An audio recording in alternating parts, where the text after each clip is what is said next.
Thanks everyone for joining. Appreciate it. I know this is wanted to get this a little more in advance. Unfortunately, wasn't able to do that. Phil is out of country, and so he will be on the next session. And so he was doing his European tour, and I know that he is flying back, I think, tomorrow. He'll be back in Silicon Valley for the Innovation Boot Camp out there. So he'll be on and off here and there on messaging. So if you need to connect with him, you can always message him on the community as well. So let's go ahead and get kicked off. What I wanted to do today is just do a general walkthrough with any challenges you all are having, any thoughts you're all having in the marketplace and what you're doing, and then jump into a couple of the polls that we had. We had a couple that were put out in the public domain, and just want to talk through those, some of the results. And then we had our organizational readiness, innovation readiness survey that we put out. We're still collecting results from that, that's still open, but I'll kind of give you an indication on what's going on there and some of the results to date, and just a real high level. I don't have that in the slide deck, but I'm going to talk to that in a little bit later. So as you know, I don't know who's on here for the first time, but I think everyone's been on before. So I'm going to, if I can move my, here we go. As you all know, the mastermind group, what we have here, I'm going to walk through, what our real focus here is, just a peer group here, working through any challenges, sharing advice and so forth, and any contribution. So, please interrupt me in between anything.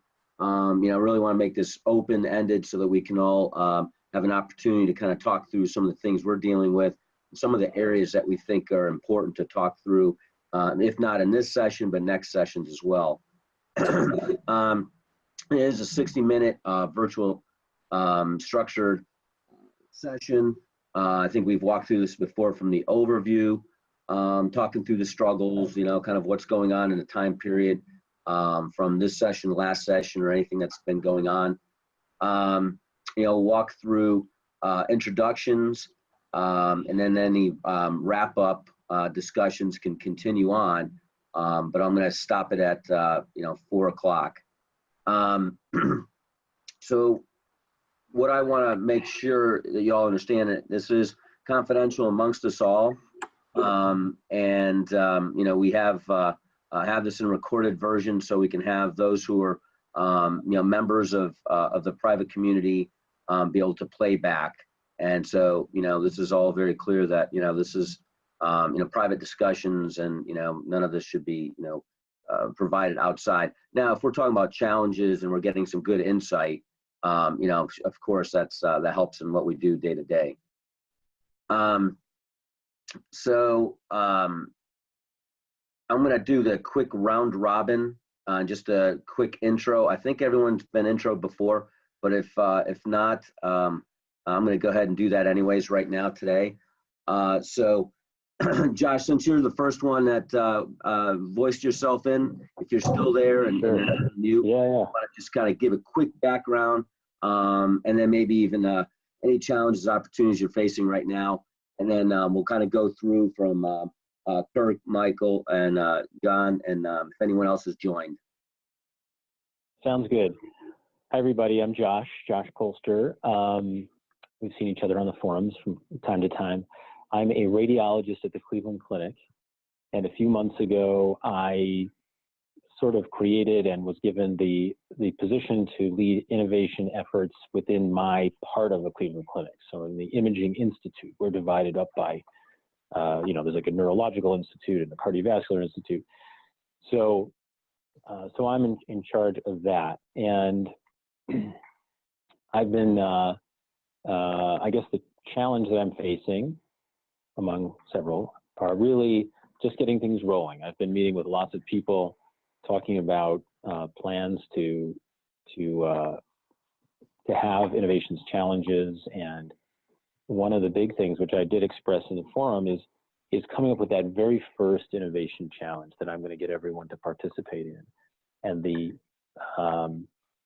right now, the process that I'm going through for that, number one is I've done an innovation audit, how people perceive our infrastructure for innovation right now, but also as a survey of pains, essentially.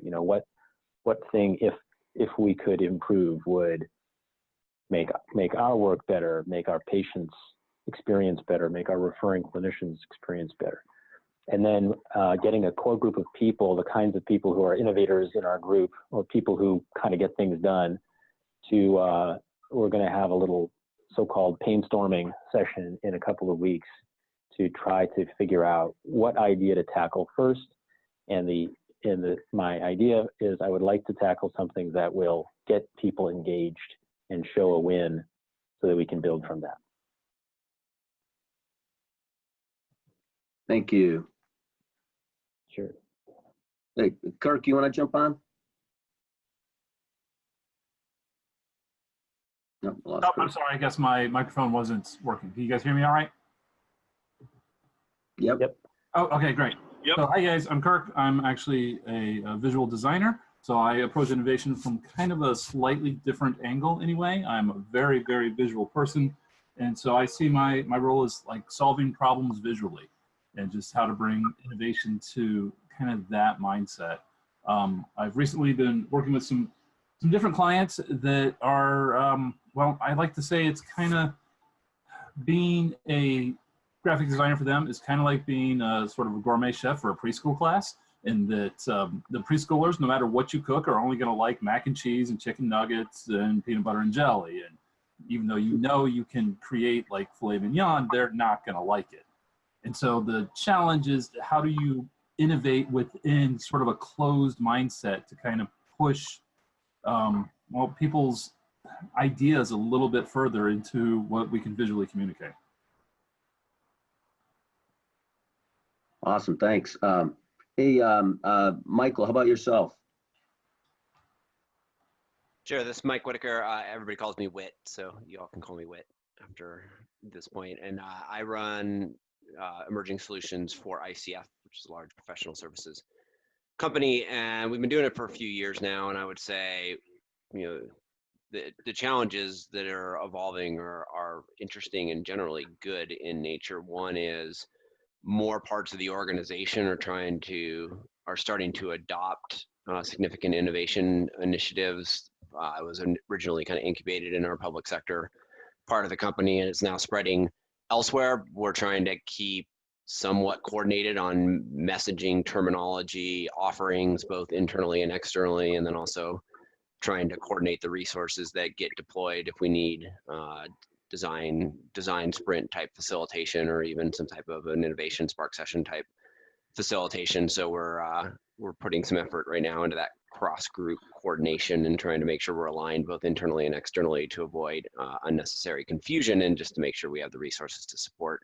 And then we're also doing a lot of my attention right now is on high value collaboration. So how do we work, get more value out of cross traditional operating group initiatives, both in terms of returning more value and reducing the costs from those either internal initiatives or on client projects. And in that push, we've kind of unlocked a lot of desire to work across groups, and now it's to some degree triaging those to make sure that we're not overly distracting from the core responsibilities of operating units, and making sure that the collaboration initiatives that we do launch are high value and worthwhile for the participants.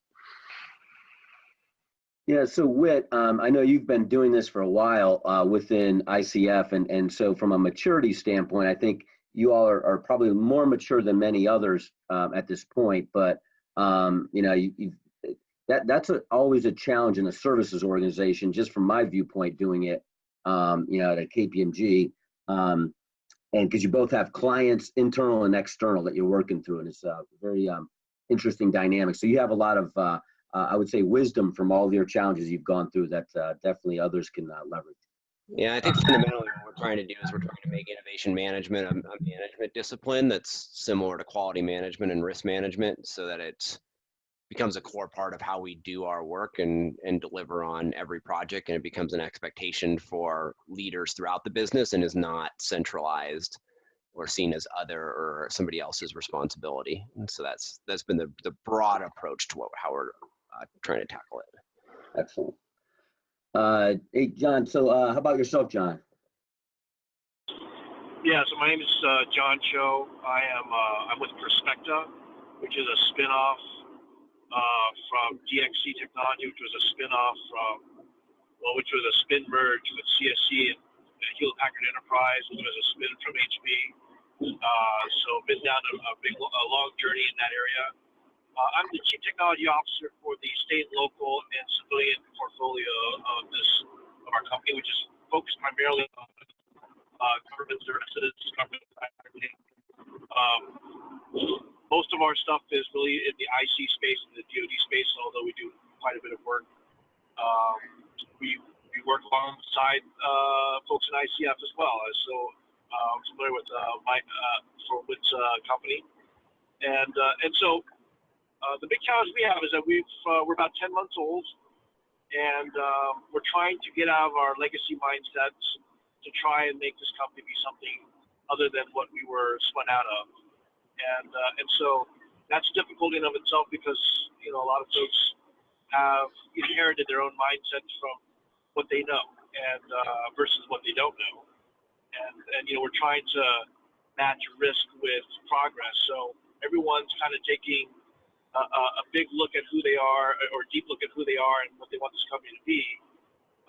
As a CTO, my role is to try to bridge. Probably it's one of the few roles in our company where I'm motivated to actually bridge different stakeholders and organizations within a company to come to consensus on a direction. But then part of my job also is to try and paint what that direction might look like for us, given who we are, what our capabilities are, what kind of money we have, who our customers are. And so the big challenge there is we're in our infancy as a company. We're trying to get everyone on the same page, speak the same language, come in with the same motivations to try and drive, real value for the company and for our customers. And I would say just the last thing, just kind of a shout out to Witt about, he runs this thing called Emerging Solutions, and that's very much in line with our thought process versus using a term like innovation. We stole it from him, so I'm shamelessly plugging that for him as well. Glad to hear it was useful. I tried too, but it didn't work. Has anyone else joined? I don't know if Mark, I think Mark Staple, I don't know if you've joined. I don't see if he's joined or not. Well, what I wanted to do is, next we kind of did our round robin. I know we had a few others that were going to join, but I'm assuming they'll probably be able to jump on a little later. So we kind of walked through some of the challenges you had. I don't know if any of you want to reiterate anything that's really in kind of the forefront of your mind right now. And, Josh, I don't know if there's, and I know we've had some discussions, if there's something that, you kind of want to bring up as we kind of, spend a little bit of time together. If it's around kind of defining the focus area for, just the, how to best create that challenge. But is there anything else you want to kind of add to some of the thought process challenges you have that you want to elaborate on, or if not, then we can move on to the next person.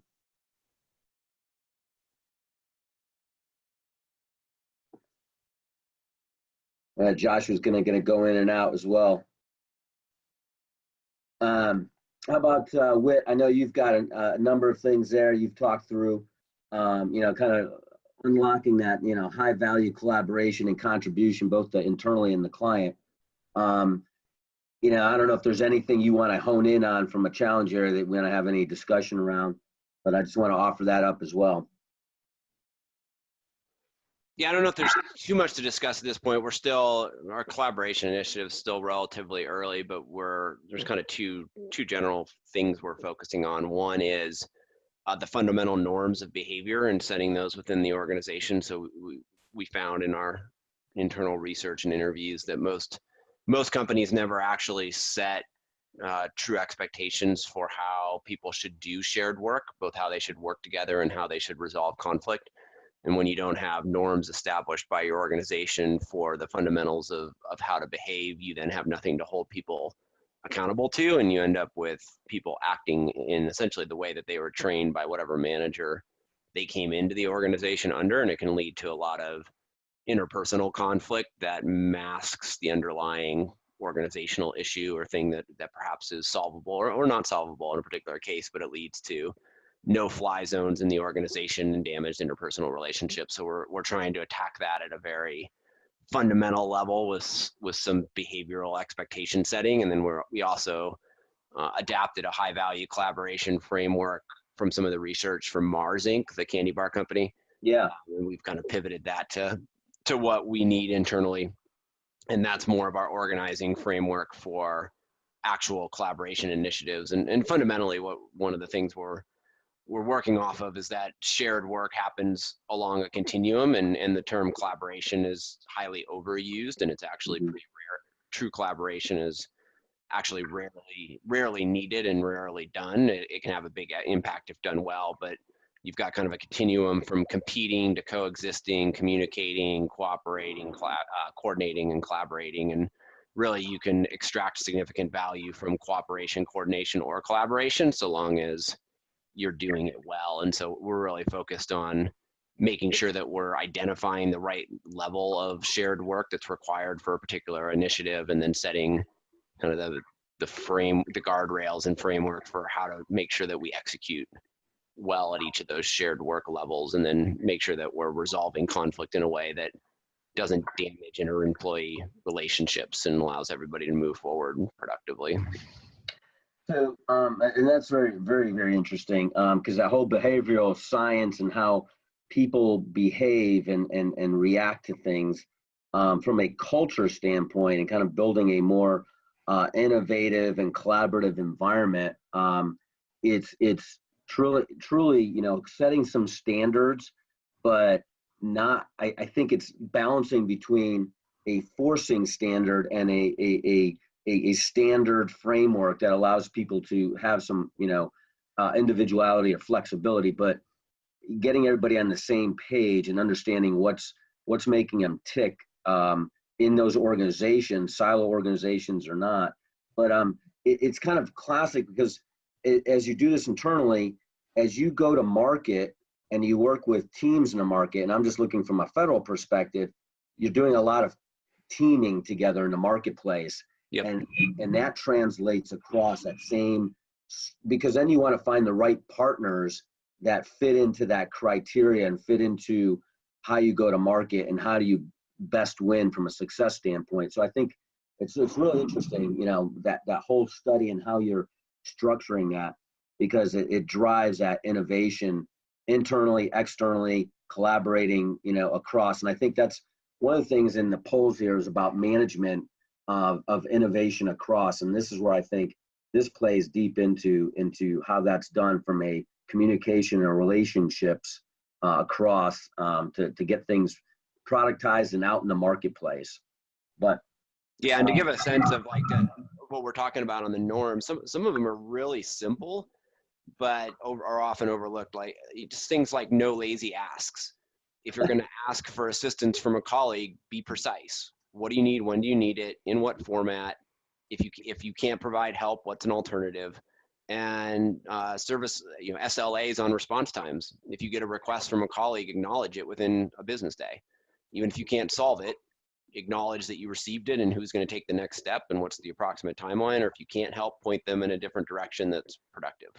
You know, so there's some like really just fundamental human behavior things that you would think are normal but are not, and cause a lot of strife. But we then took that type of framework, and to your point on the teaming, when we go to market, we have a large bid that's going out with a pretty complex team that has multiple entities that could have been prime on it, and we are the prime, and we use this framework to establish the pillars of behavior for the team, so that the team members could hold each other accountable. Both the subs could hold the prime accountable, and the subs and the prime could hold each other accountable, both through the kind of bidding and capture phase and then ultimately through project execution if we win, but to kind of elicit those norms from the leaders of each organization so that it's not thrust upon them, but came from them. And you would think, because this is just standard, that we know as managers that we have to do these things, and you have to have, set standards all the way across. But it's funny how I think you have to continually reinforce this and drive this, because there's so many organizational changes or mergers or acquisitions or splits or new organizations, and it's a continual learning, and you always have new people coming in and people going out. So that's a very good, and then having that set framework is very important. But let me jump on. John, do you want to jump on anything there around any challenge areas that you want to kind of elaborate on? We can talk a little bit more about. Yeah. So I would say, like for instance, everything that Whit said just makes a lot of sense. And the one thing I'm kind of exploring with a small, I would say, Black Ops team within our company is this inspirational aspect. So we feel like a lot of bad habits, especially the ones that were articulated before, are driven by different kinds of motivations, different kinds of how they were trained or how they were coached, and this matter of corporate survival and all this stuff. So we're trying to get to a place where people are motivated because it's inspirational to them. And so the one key area that I've been working on very hard with some members of my Black Ops team is the art of storytelling. So sometimes I can't bring the empathy like I want, because it's me saying it, and it's PowerPoints, it's just everything, right? It's just a lot of stuff that everyone's used to, and it just gets glazed over. So how do I storytell this so that I draw that empathy out of stakeholders who would normally say, you know what, go pound sand, I don't really care about what you have to say because it's you, or it's your ideas, or it's your division, or your whatever. So we're trying to use multimedia, we're trying to use user experience to really drive out stuff that allows people to imagine creatively what we're trying to tell them. And so a great example of that would be, using, like I said, multimedia, but being able to not just say, okay, here's what it is, ... and isn't that cool? But more like really start with the question, like, so what? Why why is this so important? And really paint a scenario or a situation that really resonates with the stakeholders versus trying to tell them, I have this thing and it does these things, and if you get on board with this, it'll make you successful. So we're using more the empathetic approach, and at the same time, I think those ground rules that were brought up are equally important, but we're trying to get to see how do we get people to anticipate and get excited about, wanting to work with us versus saying, I'm basically here because you're pulling my teeth. So. Wow, yeah, that's a whole nother ball game there. That's the art of storytelling and getting folks involved in the story and enjoying and being inspired by it. I mean, there's so many different ways you can go with that, but from an innovation standpoint, those are important aspects about driving successful innovation or an effort, any effort. But that's good stuff. And I know, Kirk, with some of your creativity, that art of storytelling is a day-by-day challenge with, even clients as you try to bring them in and get the story out of them. I don't know if you have anything to add there, Kirk. Well, I mean, I reiterate what you're going through. That's a daily struggle from a visual designer type of thing. Really, the best advice I can give you is just keep pressing to get them out of the mold of just doing PowerPoint. People get stuck in that whole, boxes and arrows in PowerPoint, and they can't really think outside of that. And once you can kind of flip that away from them and start doing stuff, like you said, that it's a little more immersive, a little more interactive, it really does kind of broaden their horizons, and they start to think differently than just staring at a screen and dragging boxes and arrows around. And to me, I always find that's the first step. And if I can get them to think outside of PowerPoint, usually I can then kind of cultivate a little more imaginative and creative type of an atmosphere. to push through. I don't know if that helps or not, but that's just been my experience as a designer working in the industry. You know, so let me ask you a question. Let me ask you a question about that, if you wouldn't mind. So, if you're at a situation where you only have PowerPoint because it is the corporate tool of choice for these sorts of things, right? What are some methods that you use that are alternative to PowerPoint, but isn't like breaking the bank and doing it? Are there some recommendations that you have? So yeah, one of the things that I've done before is almost like a larger infographic type of thing. So if you think of, like for me, the main restriction of PowerPoint is there's only so much information you can put on a slide, and you can't just keep piling more and more and more and more information on there because it's just not effective. So the illustration I like to use a lot is like a map. If you were showing somebody a map of a country, and you wouldn't put that on a single PowerPoint slide, you would put it on a huge sheet of paper and you would roll it out on a table so that you could look at the entire county and you could still see streets and getting close to it just by physically looking closer, or you can kind of step back and see, okay, now I can see the shape of the entire county type of thing. And once you start saying that, yeah, if you use like a larger printout, then yeah, you have that ability to focus in on a small piece of data on a larger piece of data that PowerPoint doesn't really let you do that much. And I have actually done that. I've had some like large scale plotter type printouts of really infographics that it's all kind of working together, and it works well for that. Now that doesn't necessarily work well in a lot of virtual environments, although I've kind of done some like PDF stuff before that kind of simulates that, but it is still very much an analog thing at that point. How about Prezi? Using Prezi. Prezi to me was somewhat of a presentation format, but it was a little more interactive or a little more graphically attuned to what you need to do from a storytelling. Yeah, I haven't really explored that one that much, Mark. I mean, yeah, I've used that. Now what I did is I tried to get folks, when I was going in front of different investors, I tried to get them away from PowerPoint. And at one point, I got silly and I brought a flannel. I was doing a flannel board to tell the story. A flannel graph? And that's kind of real old school. But what it did is get folks to really think through that, look through that, and try to visualize what was going on. And at the same time, got them more interactive and got more discussion going than them looking at some slides.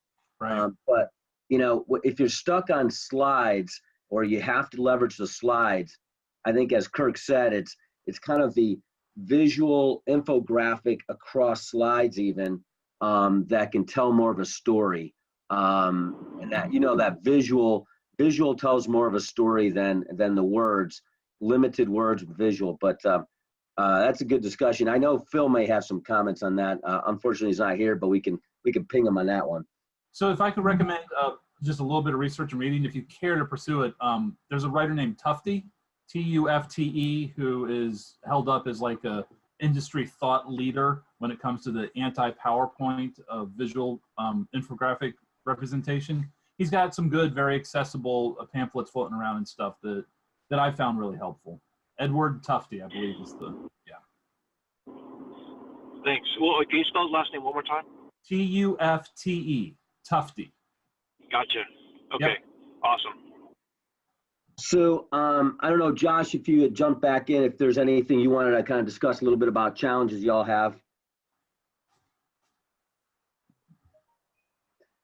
If not, it's okay. What I'm going to do is I'm going to go on to what I had here for the poll and go through a little discussion here. So what I did is I put a poll out probably about 4 or 5 weeks ago, the first poll.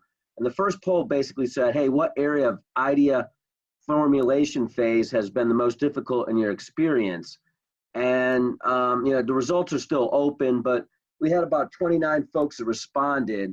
And one of the 3 areas of the question area was determining the top focus area to ideate in. And the next one was coming up with ideas and ideation. And the third was ranking and selecting ideas to drive forward. And so, when you looked at it, the results were, and this is up on the public domain, 24% or 14 people said, hey, determining the top focus area to ideate is one of the biggest challenges. And the next, was ranking and selecting the ideas to drive forward, which was 20% of the response, or 12 responses on that. And then the third was 3. Now this is interesting. Now how does, I've got to look at Mighty, this doesn't make sense from a percentage standpoint. I may not be smart with math here, but this is what I pulled from Mighty Networks, and they don't know how to calculate. But the bottom line is, when I looked at it, you had, almost half of the 14 of, the 29 responses, ideation, finding the right focus area was a big challenge. And then really next down, the other almost half was ranking and selecting the drive forward. I think, for the most part, and I'm going to go down to the next page from the observations, defining the area was seemed to be the big challenge here. People can come up with ideas. I think we all can come up with ideas. It really gets down to, if you don't have a good focus area and well defined, then you don't really get the best ideas and the quality and quantity of ideas. And that's what I've seen in the past, if you don't have a very defined focus area.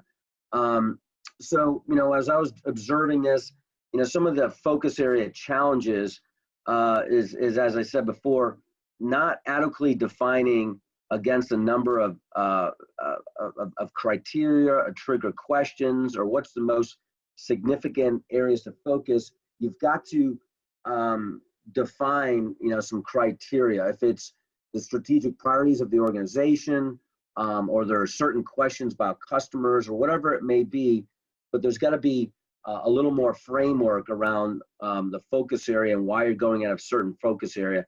And then as you have that problem statement, or that problem area, or that focus area, is the detailing it out and refining it. So instead of saying, hey, yeah, we're having some troubles in logistics, that's a focus area. It's really about getting down into our supply chain. We need our supply chain to be 3 times faster, and twice, decrease the amount of returns by such X percentage. There's got to be a little more definition around, the focus area and the problem statement to ideate from. So I think if you don't define the focus area more, or you keep it kind of broad-based, that leads into weakness in the ideation, and even weakness in the ranking and selecting, and even driving forward to funding eventually. So, that to me, as I see folks saying, hey, focus area is a problem for me, that was the majority of the challenge folks saw. Now, this is only 29 people responded, so we're still waiting for more response. And then, when it got down to ideation, there was a few folks, a smaller percentage of folks, about 10% of folks. And then the ranking was, closer to 50%. And from an ideation standpoint, challenges come from a number of factors, building, confidence in the organization and how to ideate, understanding, that they can do it. And just kind of the culture of innovation that you're building. Is there a fear factor in there? Is leadership on board? Is there a fear of failure? So there's a number of dynamics around the culture, and then, folks being kind of trained and building some confidence in them to ideate. And then, maximizing the sourcing of those ideas. If it's just ideation sessions, or is it coming from vendors, from partners, from, all different types of sources internally and externally. And then, really, are you really maximizing kind of the diversity of job functions and capabilities and experiences you have with folks involved in the ideation process. The ranking and selecting, was kind of interesting as I was going through it. As I look at this, once again, it gets down to kind of the clarity and refinement of criteria and what type of criteria you're doing. Is it some effective scoring mechanisms around it? Or, do people have a fear of, leaving some ideas on the table and they can't pull the trigger on putting an idea aside? And I think sometimes it happens, folks, say, hey, that's a great idea. And you keep, 10 great ideas there, but you need to really eliminate some of them or move them to the side and not eliminate them, but store them for later. But you do have to prioritize. And I think people have a fear of leaving something good off the table. And then you have also those who have a hard time walking away with one to three ideas and saying, yep, so that's what we want to take to the next level. So, not having an agreed set to focus to the next level or leaving something on a table. So, there's some of the challenges you see is, in ideation and then ranking and selecting. And, back to a weak focus area, having a weak definition around what you're focusing in on to ideate, and or, even the ideation phase, how you structure it, and then sourcing and the type of, folks engaged in it. And, once again, we know the philosophy we have here is anyone can ideate. And a lot of it's around training and challenging folks to do that.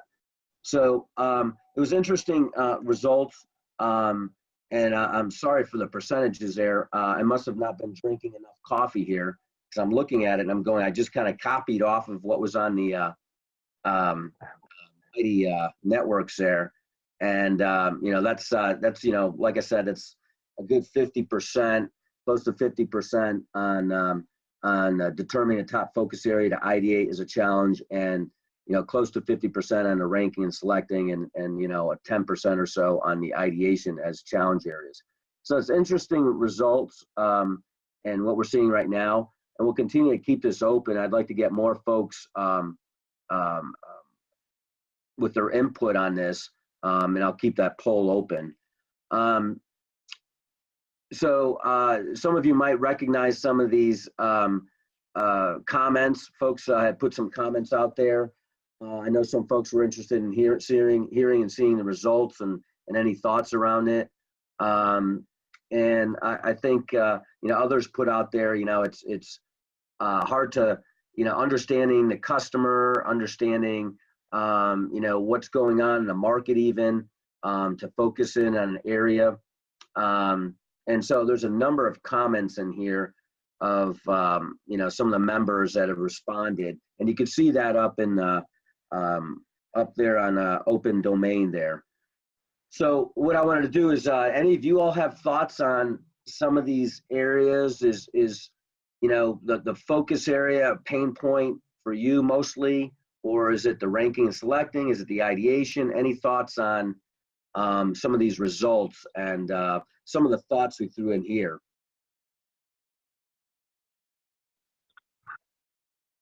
For me, the ranking select, this is John Cho, it's definitely, and I put that in the poll, it's definitely this big challenge. I mean, we have, when you have a limited budget and everyone's got a compelling idea, and you're kind of if you're a services company like ours, where you've got a large portfolio of different kind of customers with different kind of needs, it's easy to kind of get wrapped around the axle around what you really need to focus on first versus second versus third versus fourth. And from the shareholders or from even just the executive leadership, they're looking for that direction. And it feels tough there doesn't seem to be a really good way to rationalize it outside of just pure, just a pure financial exercise.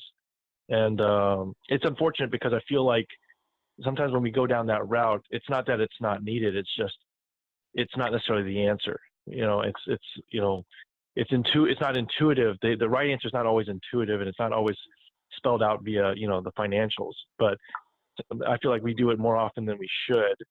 And, you know, we may just be missing opportunities left and right because that's just the way we do it. And so I'm interested in what other people think, because it seems like we revert to that behavior all the time, at least in our companies. I know that like the boot camps and even the ranking, we have a ranking spreadsheet. And I remember taking this through even the cable labs where Phil was at when he first came in there, and working through that ranking of ideas. And we had a score table. Now I did this with Phil and I came in. We did this with a government entity in Homeland Security.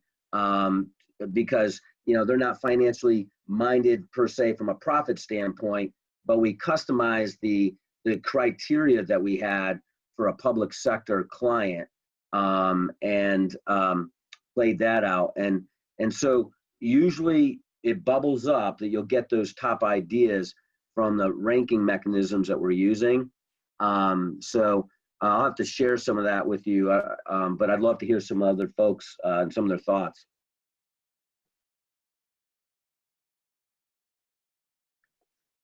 I mean, I think the way, go ahead. No. Go ahead, please, go ahead. I was just going to say, I mean, the way we generally approach it is we kind of separate the origination, acceleration, and sustainment phases of innovation. So we have specific exercises and types of workshops we do that are meant to open the aperture and make sure that we're looking at a challenge through enough different lenses to then pick a path forward. And the whole session is essentially focused on getting alignment among key stakeholders around the focus area and the priority opportunities to address that focus area. And we often use a $100 test as part of that, where we're giving people the ability to allocate 100 theoretical investment units across multiple ideas so that they're not just rank ordering, but are relatively weighting how much they would put in. And then we look for tiering within that once you get all the scores, and then you can advance to, go 1 to 2 tiers deep typically, and start to then break down those ideas further and see what we might actually want to carry forward from it. And then we have a separate thing, which is more based on the Google design sprint methodology, which is once we have an idea, it's more refined. Can we take it through a 4 to 5 day design sprint process where you're building prototypes and getting at least a couple different ideas, perhaps tested even by potential end stakeholders to help pick that path forward. So I think we try and separate them a bit because they are challenging issues.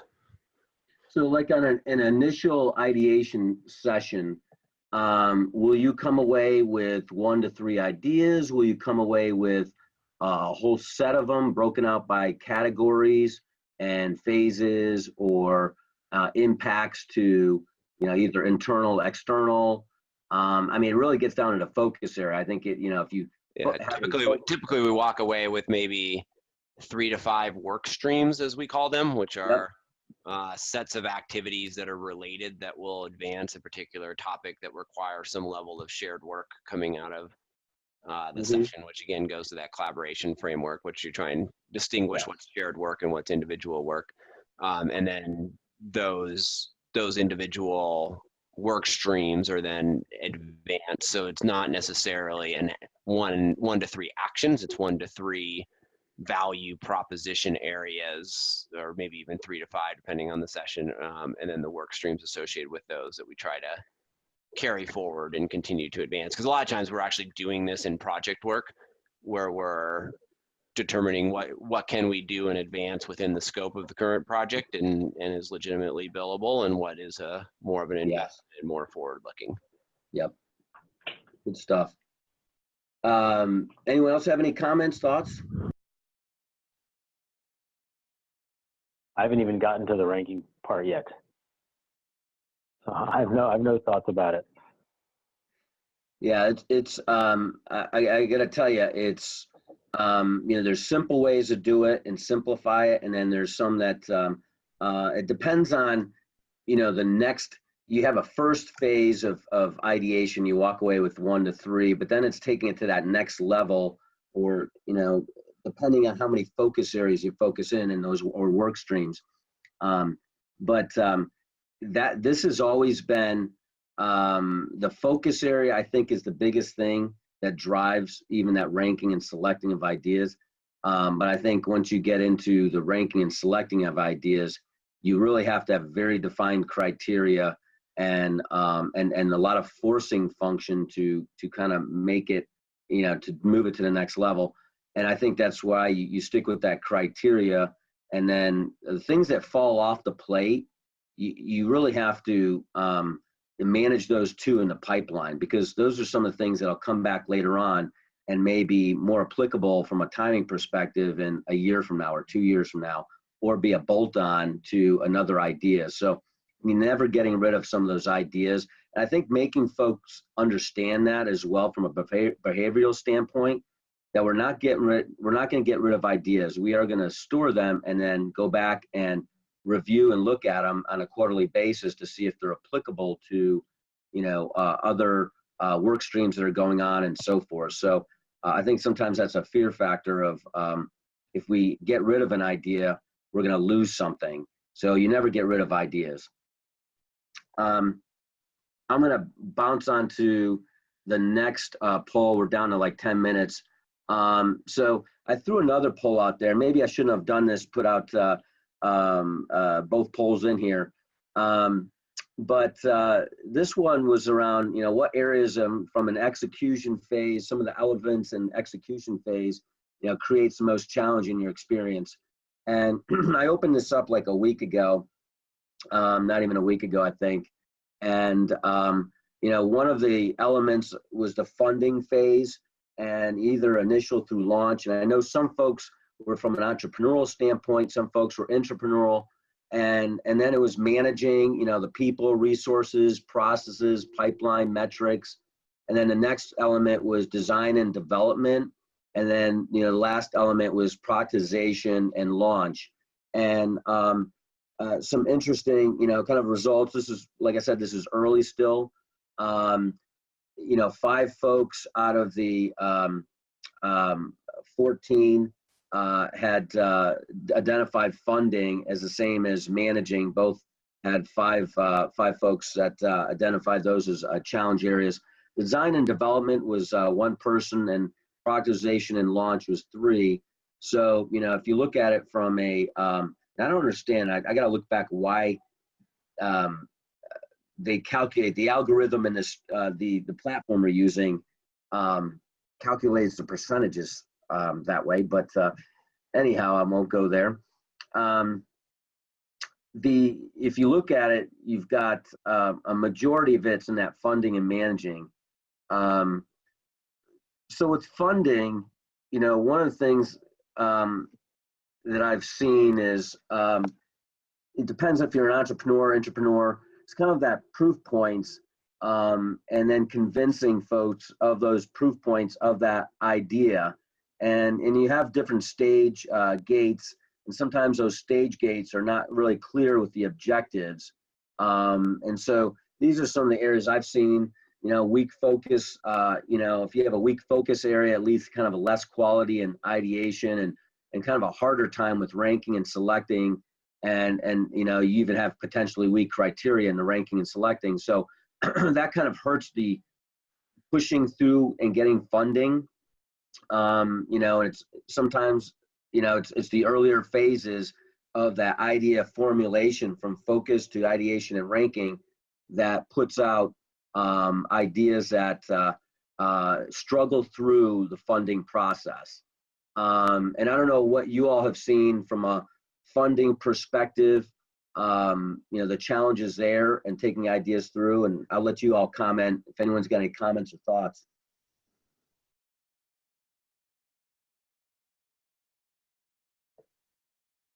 I'll talk. This is Josh. My limited experience with this is at the early phase, and getting through that early stage gate of showing some value is the most critical part of our process.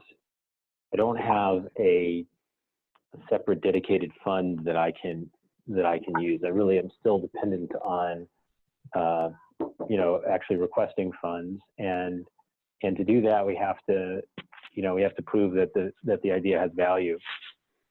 So, early prototyping, early customer feedback, that's the critical thing, and making sure that we can get people on board is to participate in that process is the most important thing for me.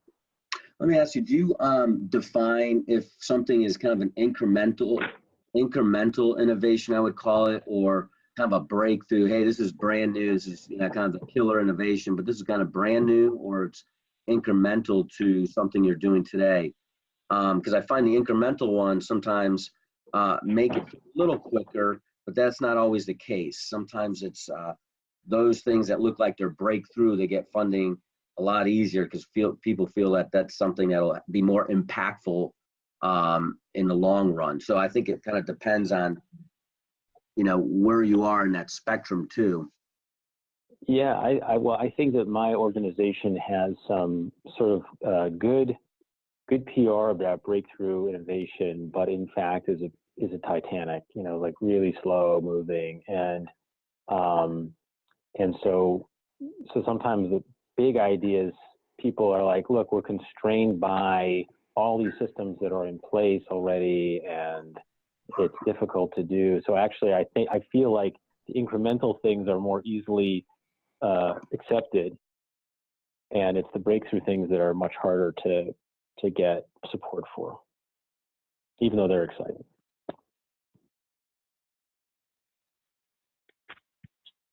I don't know if you guys recognize this struggle, but so, with a large company, you have a sales or a business development team that, for us in government contracting, they have to pour through the opportunities that they're seeing in the quote pipeline, unquote.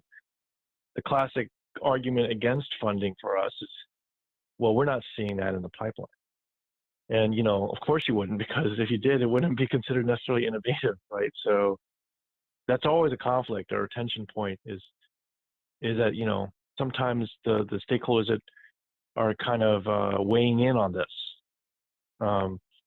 they're using their own methods, or they're looking at certain signals, but it really has nothing to do with developing something emerging or developing something that's truly new or innovative. That's a good comment.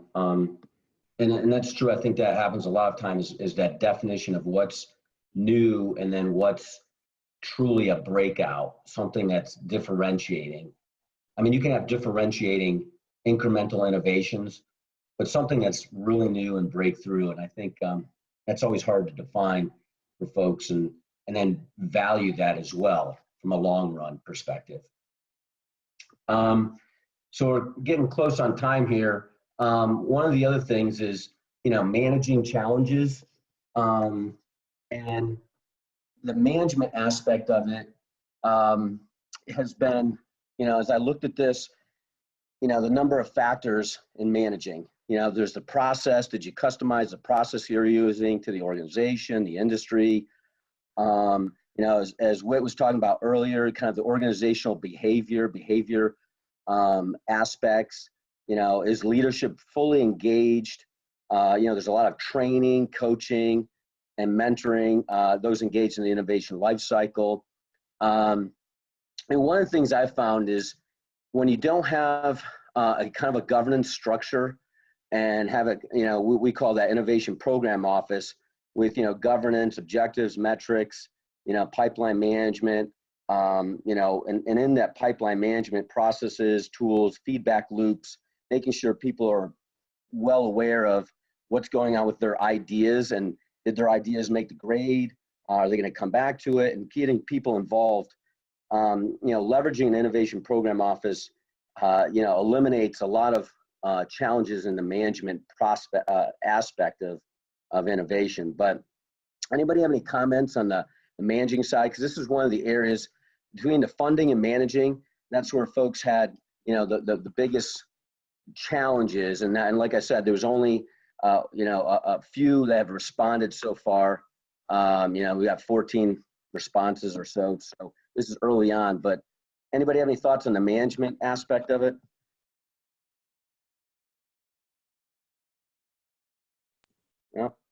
I mean, we have Not really. we have not centralized management of innovation. I mean, I lead it at our public sector group level, but I don't have a team. I've mostly been trying to push capacity out to the divisions and to the lines of business. Our divisions are responsible for running their own innovation funds as they see fit, embedding the ideas since the money is coming directly out of their budget and it's not corporately controlled. And then we have other operating groups doing their own flavor of innovation. We're trying to build up leaders that sit within each of those operating groups that are able to run processes that are best for those businesses. So to date, we have explicitly not centralized. Yeah. So Whit, you're really you're the IPO yourself, because Correct. you're promoting and driving this, working with folks to have kind of a standard governance and objectives, but a loose fitting enough framework so they can operate as a business unit based on their product suites, service lines, or clients. But in essence, you're working as that IPO yourself. Yeah, I'm as close as it comes in our place, but we're not trying to like pull everybody under a larger structure. And nor am I, other than trying to put out best practices and actually go and I facilitate sessions for the various groups. We're not trying to be heavy-handed in terms of process requirements or how they have to go about doing it. And each organization is going to be, and company is going to be different, because you can centralize it and have the centralized program office that's minimal, and then you can have the individual business unit, IPOs, and you can do all kinds of elaborate things. But I think at the end of the day, it's really having a standard framework and governance and metrics, and making sure it's aligned to corporate visioning and strategy, but at the same time enough flexibility to operate as a unit and drive it. But so it seems like that's what you guys are working right now, and yeah, I'm sure it can be moved one way or the other and shifted, but I think having that structure in place is important, regardless if it's a small office or a large office, or how decentralized or centralized it is. But it's important to have that framework in place and that governance. Anybody, any other thoughts? Productization and launch challenges. This is some of the things we were talking about before. It's kind of that communication, end-to-end involvement from everybody. Understanding behaviors of folks and how folks are operating, and kind of the communication between internal and external teams, and really some of that relationship management all the way across.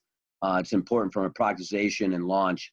The other thing is, one of the things I saw was, maybe a lack of customer perspective and engagement and involvement in that innovation lifecycle from, early phases, kind of their customer validation or marketplace validation. So that's another area. Maybe even, having the right resources throughout that end of the life cycle, the productization and launch. And then, the big thing too is the timing. Is the market ready for this? The readiness of the customer base, and market timing is always going to play into this. And so I think those are some of the aspects that are that need to be taken into consideration in everything that you're doing from the productization and launch perspective. Anybody, any quick thoughts on that?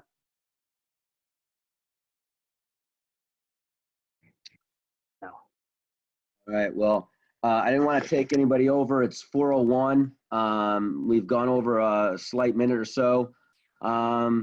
Like to offer up just a quick round robin again, and from a topic standpoint next time, and or any other challenges you want to maybe communicate offline, or anything else you'd like to say. Josh, anything on your side? Maybe just as a topic, breaking through or gathering as an entrepreneur, gathering resources that aren't under your direct control, but trying to get projects done when you have to convince other departments to participate. That's a good one. I'll put that on there. Anybody, Whit, anything on your side?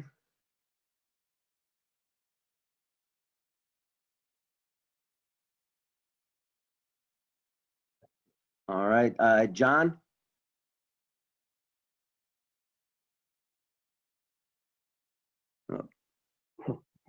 Hey, Kirk, how about you?